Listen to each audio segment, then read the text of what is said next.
Okay, I've owned the Runcam Split for quite a while now, and I've really enjoyed using it. I think I prefer to using a GoPro on your quadcopter, although I'll probably be using GoPro just because of some of the advantages.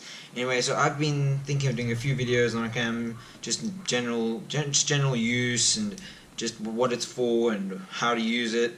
Also, just some tips when there's some problems that I've experienced, and I've come up with a solution for most of them. So I'll maybe do some videos on that. But right now, I'm just going to take up this quad apart. I'm replacing the board.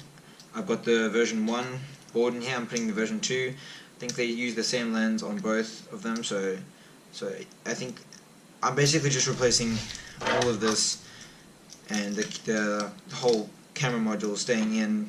It's a little bit scratched.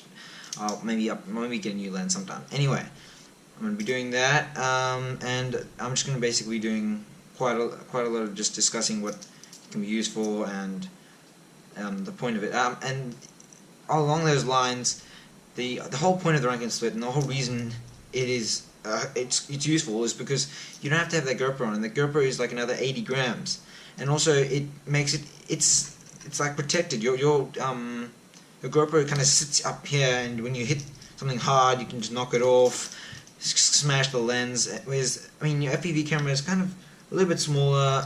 It is quite easy to break, but it's a bit more tucked away compared to sticking a GoPro, and it saves you a lot of weight. Although the recording isn't as good as GoPro, and there's more latency, which I haven't actually had a problem with.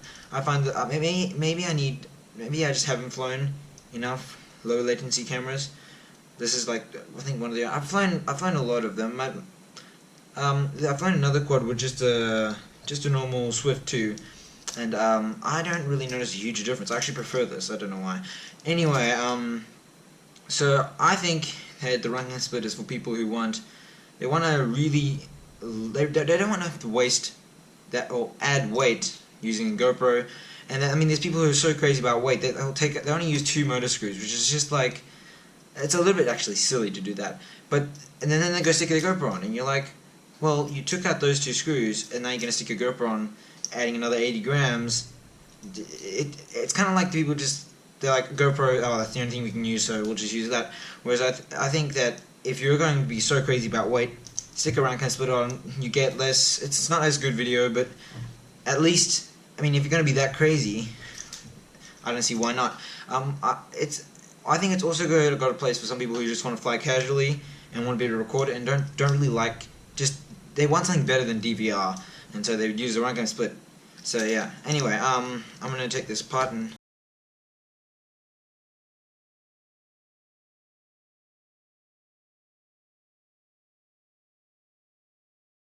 So I think there's a place for the Runcam Split. I think if you're after you really want good video, you have to use your GoPro. I don't think there's any way around that. But if you just want occasionally good video that you can use, I think, and if you wanted super amazing hang time, why not? I mean, okay, so now I've actually got the V2 board in this drone, and I have flown it, and I actually noticed quite a huge difference.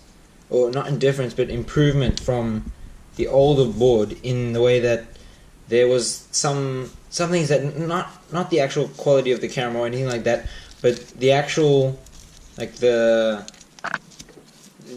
some things that people complain about, like the SD card. If you had no SD card, or the SD card was full, it would pop up with this huge thing, covers the whole screen, saying no SD card, and people did not like that. And there was also just other things that were things people didn't like, and they've gone and actually fixed exactly that. They've literally gone and done exactly what people complained about. So their customer feedback is amazing, and it's also seen where they changed the SD card slot for this pop in, pop out system over here, which is also much better. And then they changed the connector. They've basically gone and improved from the V1. They've basically gone and taken the customer feedback and changed everything, every little thing. Like I've did quite a lot of reading up on the camera, and I've seen quite a lot of reviews of it, and there was a couple of things I noticed, like the SD card. Firstly, secondly, the second thing I noticed was the I noticed that the clip people didn't like. I noticed people didn't like the way that the huge sign popped up and other things like that. And they've actually gone and literally fixed all of it. And it's just amazing how they customer feedback, all the way they've improved things that were complained about. And I think that the reason I think I think I already explained why I think this camera is actually a product that is usable in some, or is for a specific reason. There isn't, for people who want the best footage, they will use a GoPro, but this actually has got a reason or a point. But I think Runcam's done a really good job improving it, and I think Runcam in general is kind of on top of the market with FPV cameras.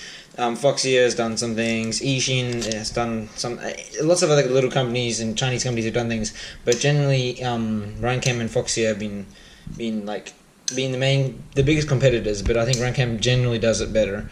People seem to find that Runcam generally does it better. So I think that what I'm basically saying is that what they've done, they've actually just gone and taken customer feedback and just improved the product from the last version. It still might not be the greatest thing. Some people still don't like it because of the because it doesn't use a CCD sensor, and because of the latency, and because the video isn't super high resolution. But at least they've gone and improved it how people want it. So yeah, I think it's really good what Runcam is doing.